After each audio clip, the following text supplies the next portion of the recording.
2025 లేదా 26లో డిగ్రీ లేదా బీటెక్ చదివారా? సాఫ్ట్‌వేర్ జాబ్ కోసం ఎదురు చూస్తున్నారా? అయితే కోడ్ జ్ఞాన్ 100 డేస్ కోర్సులో చేరండి, జాబ్ సాధించండి. Hi hello welcome to Suman TV. నేను మీ రోషన్. సో ప్రస్తుతం నాతో పాటు ఉన్నారు అడ్వకేట్ సుబ్బారావు గారు. ఇలా చెప్తే మీకు అర్థం కాకపోతే మంగ్లీ మీద కేసు పెట్టిన సుబ్బారావు గారు. నమస్తే అండి. నమస్కారం అండి.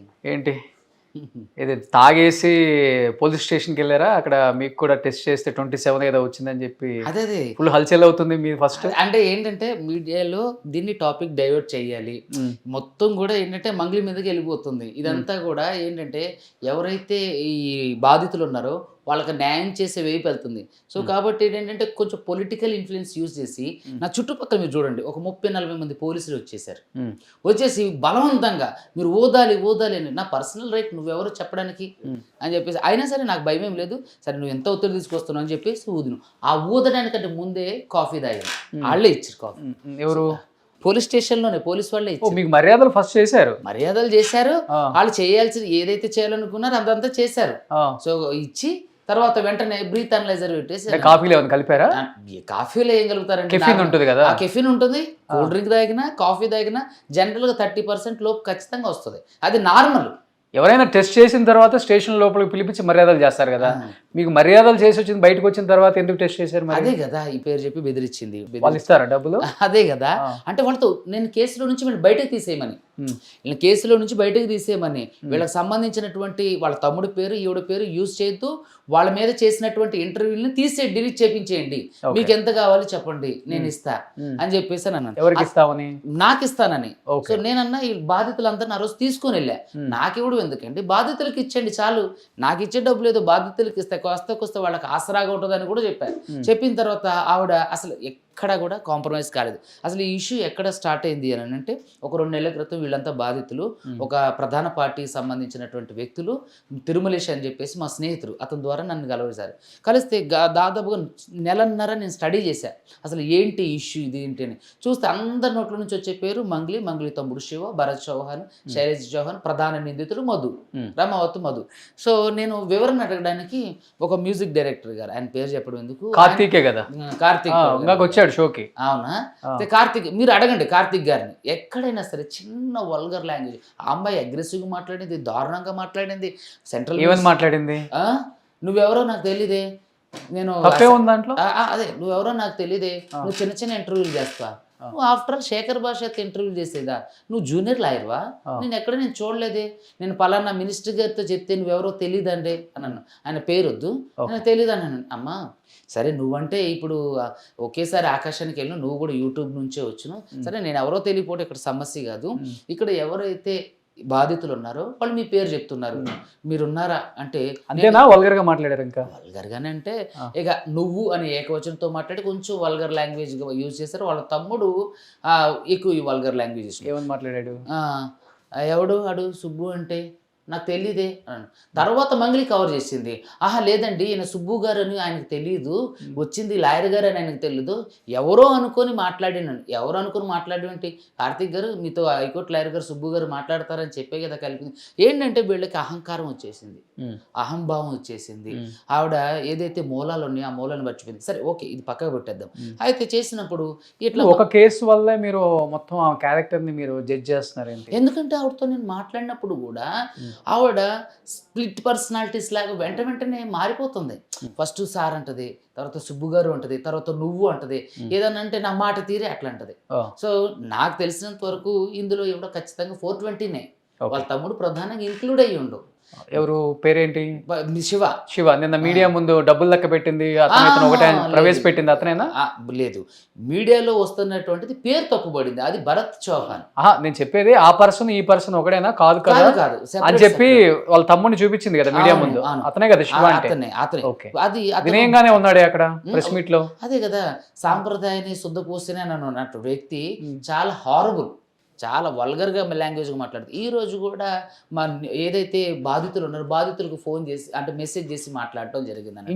ఇంకా ఇప్పుడు కూడా అంటే జనరల్ టాపిక్స్ నేను ఇప్పిస్తాం, మేము మాట్లాడతాం, సిఐడి దాంట్లోకి పిలుస్తున్నారు, ఎంక్వైరీకి వెళ్తాం, వచ్చిన తర్వాత ఆడ సంగతి చూస్తాం, లా అనే లకారంతో మాట్లాడే బూతులు అవి కూడా ఆడిని రమావత్ మధుని. అంటే వాళ్ళు ఏంటంటే తెర ముందు ఒకలా ఉంటారు, తెర వెనుక ఒకలా ఉంటారు. ఓకే. సో ఇదంతా సినారియో జరిగేటప్పుడు నేను ఫస్ట్ ఫోన్లో చేసినప్పుడు ఆవిడ అరగంటకి మాట్లాడేసరికి సరే కోర్టులోనే చూసుకుందాం అని చెప్పేసి నేను ఫోన్ పెట్టేసిన తర్వాత మీడియా వాళ్ళ మిత్రులందరూ పిలిచి ఆధారాలను మీడియాకి ఇచ్చి మీడియాకి జరిగిన విషయం చెప్పాను. ఎప్పుడు కూడా నేను మంగ్లీని ప్రత్యక్షంగా కానీ పరోక్షంగా కానీ తిట్టలేదు. ఏదైతే బాధితులు నాకు చెప్పిన ఇన్ఫర్మేషనే ఇచ్చేవాడిని. ఓకే. అయితే ఇన్ఫర్మేషన్ ఇస్తే ఆవిడ ఎట్లా చేసింది. అయిన తర్వాత కార్తీక్ కొడగండ్ల గారితో అవ్వలేదు. కార్తీక్ కొడగండ్ల గారిని కూడా ఈ అరగంటకు మాట్లాడింది నాతో. తర్వాత కార్తీక్ కొడగండ్ల గారిని కూడా నువ్వని మాట్లాడితే పాపం ఆయన కూడా బాధపడ్డారు. అది అక్కడితో అయిపోయింది. ఎప్పుడైతే ప్రెస్ మీట్ పెట్టి ప్రెస్ మీట్లో ఇవన్నీ విషయాలన్నిటి గురించి చర్చించామో ఇక డైరెక్ట్ కంటిన్యూస్గా దాదాపుగా ఎన్ని కాల్స్ అంటే ఒక 10ల సంఖ్యలో ఇవన్నీ కూడా మంగ్లీ నాకు చేసినటువంటి కాల్స్. నువ్వు నాకు ఎందుకు కాల్ చేస్తాను, don't call me, why are you calling me again and again అని చెప్పేసి. ఇదొకటే కాదు, ఇదిగోండి ఇది కూడా, ఇది మంగ్లీ నెంబరు. దాదాపుగా 10ల సంఖ్యలో చేసింది. ఎత్తకపోయేసరికి వాళ్ళ చెల్లితో కూడా చేపించింది. సో ఆ కాల్ కూడా ఎత్తకపోయేసరికి ఒక ఇట్లా చేయలేదా వాళ్ళ తమ్ముడు? మరి అంటే వాళ్ళ తమ్ముడు కాన్ఫరెన్స్లో మాట్లాడించిండు. ఇక్కడ కార్తీక్ కొడగండ్ల గారితో కూడా మాట్లాడేటప్పుడు ఎవడైతే ప్రధాన నిందితుడు రమావత్ మధు ఉందో, ఇప్పుడు మంగ్లీ నాకు ఆడెవడో తెలియదని చెప్తుందో వాడినే కాన్ఫరెన్స్ లోకి తీసుకుని నాతో మాట్లాడించింది. మంగ్లీ ఆవిడే మన అతని మీద కేసు ఎందుకు పెట్టలేదు మరి? నా క్వశ్చన్ ఏంటంటే అడ్వకేట్ సుబ్బు గారు ఫేక్ ఎలిగేషన్స్ 10 లక్షలు వస్తుంది ఆవిడతో మాట్లాడింది డైరెక్టర్ పూజారి నాగేశ్వర గారి మధ్య, వేణు ఉడుగుల గారి మధ్య, సురేష్ బొబ్బిలి గారి మధ్య, నేను, మంగ్లీ గారు, ఇంకొక అతను ఉన్నప్పుడే మాట్లాడిన తర్వాత ఇప్పుడు మాట్లాడాల. అలా ఎవరైనా నేను 10 లక్షలు డిమాండ్ చేశానని చెప్పారా? సో ఇప్పుడు ఈ డబ్బులన్నీ బాధితులు ఎవరైతే ఎవరికి ఇచ్చారో అతన్ని కాన్ఫరెన్స్ మంగ్లీ పెట్టింది. మంగ్లీ తన పర్సనల్ నెంబర్కి ఎవరికి అది మీ దగ్గర ఉంది, మీరు ఇచ్చారు కూడా? ఉంది, ఇచ్చా. కార్తిక్ గారు డైరెక్ట్ గా మేము నలుగురు కాన్ఫరెన్స్ లో మాట్లాడినాం. అరే నువ్వు వెళ్ళి సార్ను కలు 6 o'clockకి దీన్ని షార్ట్ అవుట్ చేయని అన్నారు. మన కార్తిక్ గారు వాట్సాప్ కాల్లో ఎంతమంది మాట్లాడుకున్నది కూడా ఉంటుంది కదా. మాట్లాడితే వాడు నన్ను వచ్చి కలవలేదు, నేను ఆయన కలవాలని కూడా ఇష్టపడలేదు. సో ఈవిడ అరగంటకు మాట్లాడేసరికి నేను ప్రెస్ మీట్ పెట్టే అక్కడ బ్లాస్ట్ అయింది. తను చాలా మందితో ఫోన్లు చేయించింది, తను కూడా చేసింది. ఎత్తపోయేసరికి పూజారి నాగేశ్వర గారితో ఫోన్ చేయించింది, మా సీనియర్ అడ్వకేట్. సార్ చాలా మంచిగా అంటే ఆర్బిట్రేషన్ చేయడానికి ప్రతి అడ్వకేట్కి అధికారం ఉంటుంది అన్నాడు. సమస్యను పెద్ద చేసుకోవడం ఎందుకు, సావధానంగా పరిష్కరించుకోవచ్చు అని చెప్పి ఫోన్ చేస్తే సరే సార్ ఎవరికి అంటే ఎవరు ఫోన్ లిఫ్ట్ చేయకోకుండా ఉన్నా నేను. పూజారి నాగేశ్వర గారు ఫోన్ చేస్తే మరి ఆయన సీనియర్ అడ్వకేట్ కదా, సరే సార్ వస్తాను. తర్వాత వేణు ఉడుగుల గారు కూడా ఫోన్ చేసి, వేణు ఉడుగుల గారు కూడా నాకు మంచి మిత్రుడు. మేమిద్దరం దాదాపుగా ఒక 2 సంవత్సరాల నుంచి ట్రావెల్ అవుతున్నాం అన్నట్టు.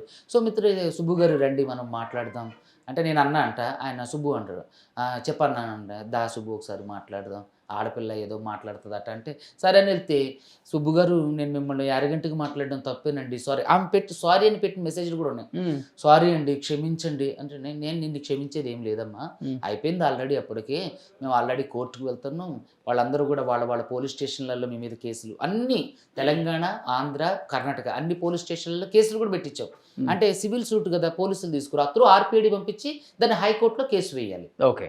సో అయితే అయిపోయిందని అంటే ఈ కేసులు మా వీడియోలు తీపించేసేయండి, మా తమ్ముడు పేరు నా పేరు తీపిచ్చేసేయండి, వాడకండి, కేసుల నుంచి తీపిచ్చేసని మాట్లాడితే ఇక నేను ఆఫర్ చేసింది వాళ్ళ అడ్వకేట్ సార్ ద్వారా నాకు ఆఫర్ చేస్తే నాకెందుకు బాధితులకి ఇవ్వండి అని చెప్పేసి అని అన్న.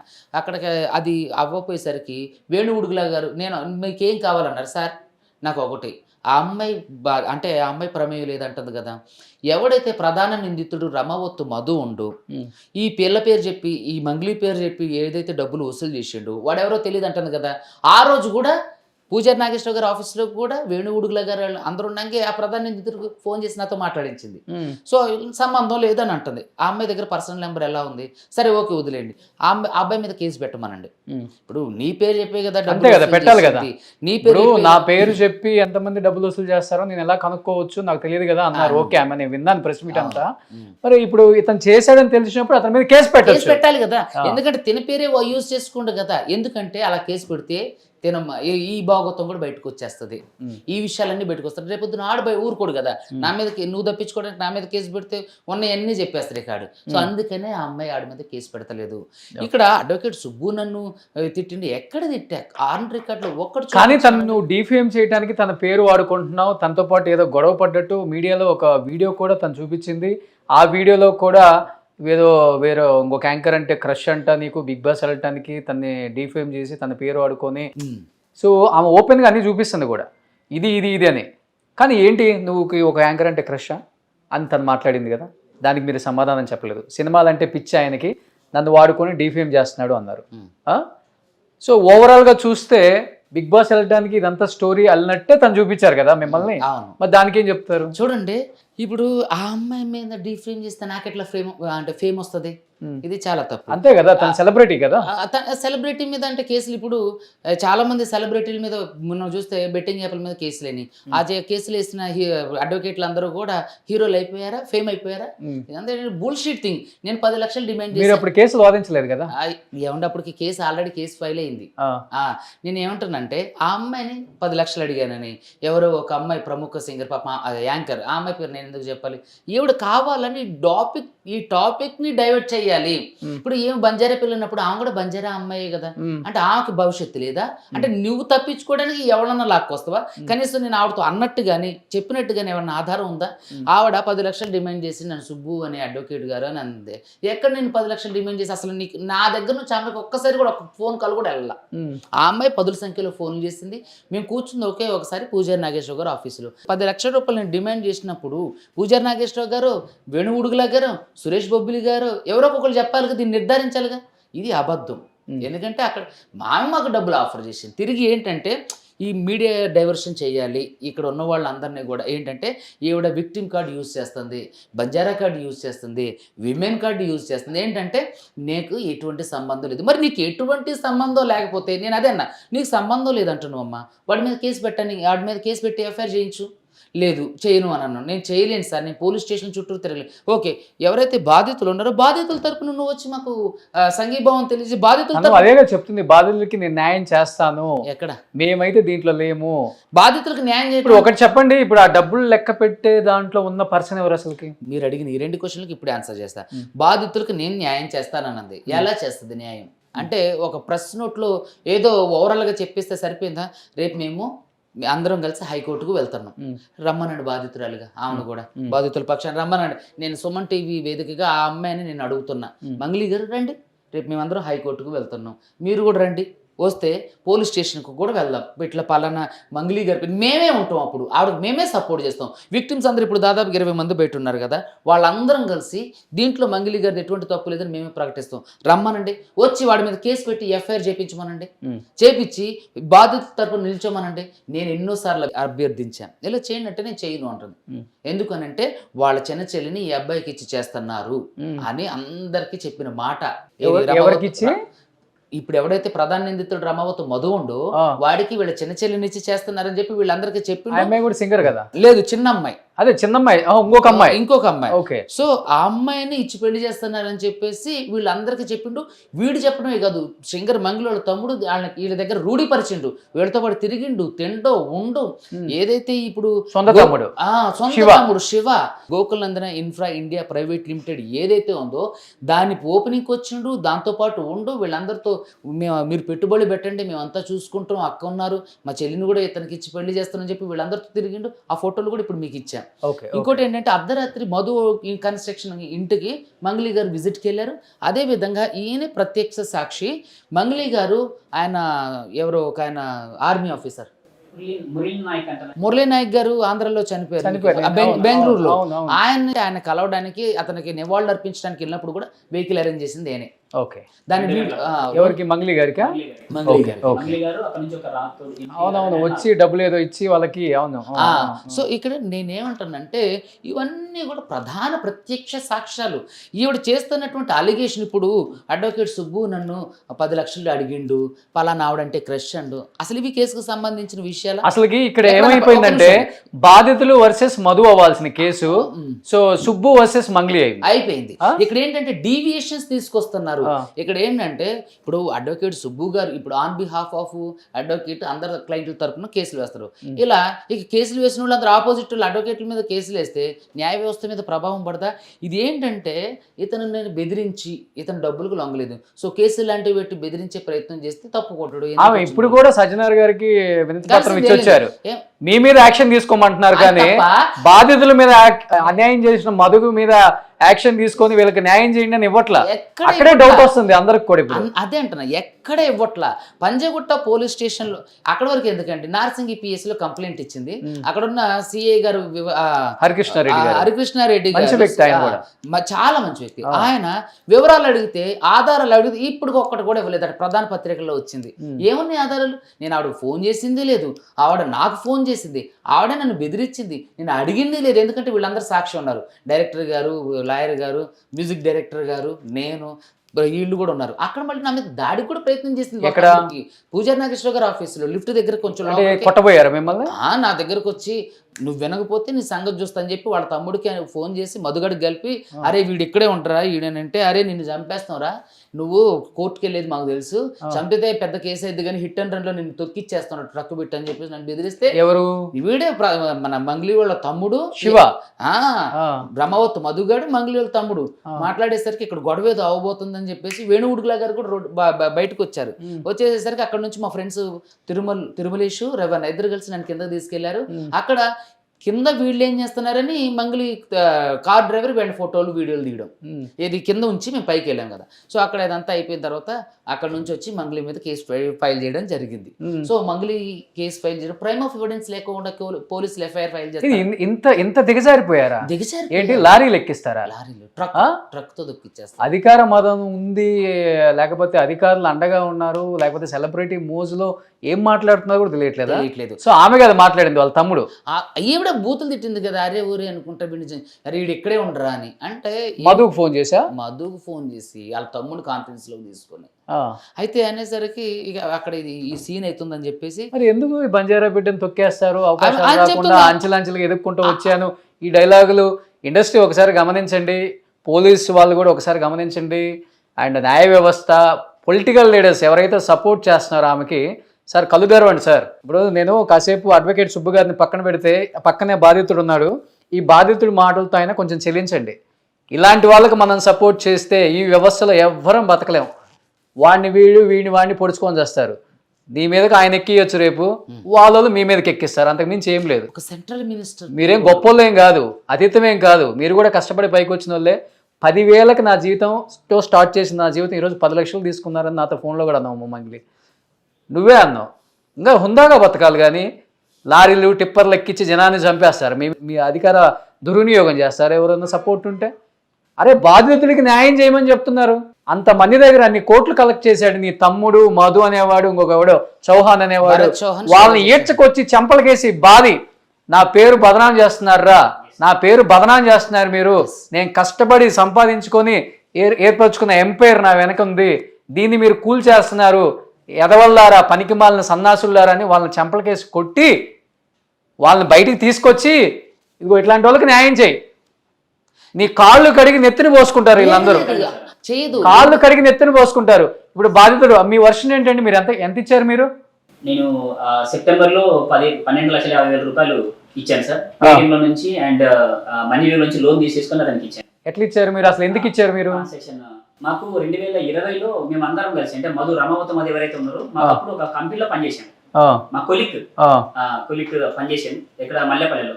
2020-21 ఆ మధ్యలో ఒక 8 నెలలు 9 నెలలు వర్క్ చేసేసి ఆ కంపెనీలో వర్క్ చేసి బయటికి వెళ్ళిపోయాను. ఆ కంపెనీ నుంచి బయటికి వెళ్ళిపోయి ఒక బిజినెస్ చేస్తున్నా అంటారని మా కింద ఉన్న వాళ్ళకందరూ చెప్పుకుంటూ వచ్చాను అనమాట. ఓకే, ఆ బిజినెస్ ఏంటంటే ట్రేడింగ్ చేస్తున్నా, ఆ ట్రేడింగ్ లో డబ్బులు పెడుతున్నాం మేము, అండ్ రియల్ ఎస్టేట్ లో డబ్బులు పెడుతున్నాము, మీరు ఇస్తే మీ డబ్బులు ఇచ్చేసి రిటర్న్ ఇస్తామని మా వాళ్ళకి అందరికీ చెప్పాడు. 2021, 22, 23, 24 ఈ 4 ఏళ్ళు. 4 ఏళ్ల తర్వాత మా దగ్గరికి వచ్చేటప్పటికల్లా ఒక మంచి లగ్జరీ తారు కారు, ఒక మంచి బిల్డింగ్లు కొనుక్కొని, మంచి గోల్డ్లు పెట్టేసేసుకొని, అది ఇంత పెట్టేసేసుకొని మాకి కనపడాడు ఆ రోజు. అప్పటికి మీరు డబ్బులు ఇచ్చేసారు? నో సార్, ఇవ్వలా ఇంకా. ఓ, అప్పటికి వేరే బాధితులు ఉన్నారు ఇవన్నీ ఇచ్చిన వాళ్ళు అయితే. ఓ, ఇది చాలా ఉంది, పార్ట్ 1, పార్ట్ 2, పార్ట్ 3లో. ఇక్కడ కేవలం ఈ స్కామ్ లో మీరు అంటున్నారు కదా, తీసుకొచ్చి చెంపలకేసి కొట్టు చేయండి, చేయదు. ఎందుకంటే ఆవిడ ఇందులో ఉన్నారు కాబట్టి, చేస్తే ఆవిడ కూడా బయటకు వస్తారు కదా. ఇంకొక విషయం ఏంటంటే, ఈ స్కామ్ లో దాదాపుగా 80% వరకు బంజారాలే ఉన్నారు. అయ్యో, వద్దిపల్లి కమ్యూనిటీని అడ్డం పెట్టుకున్నారు. వద్దిపల్లి తాండా, పలుగు తాండా, తర్వాత దేవరకొండ, ఈ ఏరియాలు మొత్తం మొత్తంలో కూడా దాదాపు వాళ్ళు నాకు చాలా మంది బాధితులు బయట కూడా ఉన్నారు, ఒకసారి లోపల పిలవచ్చు పాపం వాళ్ళని. పిలవండి. సో వీళ్ళు ఎంతో మంది బాధితులు ఇక్కడ సుమన్ టీవీకి వచ్చారనమాట. ప్రతి ఒక్కళ్ళు కూడా మాట్లాడటానికి ఎమోషన్ అవుతున్నారు, కొంతమంది కిందే ఉండి రాలేకపోతున్నారు. జరిగిందే అన్యాయం, దీనికి న్యాయం చేసేవాళ్ళు ఎవరా అని పాపం పంజాగుట్ట పిఎస్ చుట్టూ అందరూ అక్కడే టిఫిన్లు చేసుకుంటూ సాయంత్రం వరకు అక్కడే ఉంటూ ఎంతోమంది ఉన్నారు. 10 లక్షలు 5 లక్షలు వడ్డీలకు తెచ్చిచ్చారు. కొంతమంది ఏమో ఈ ఫోన్ యాప్ లోన్స్ ఉంటాయి కదా, ఆ లోన్ తీసుకొని పెట్టారు. కొంతమంది ఏమో బంగారం తాకట్లు పెట్టి బంగారం అమ్మేసి కూడా తెచ్చారంట. అందరూ బంజారా కమ్యూనిటీకి చెందిన వాళ్ళే.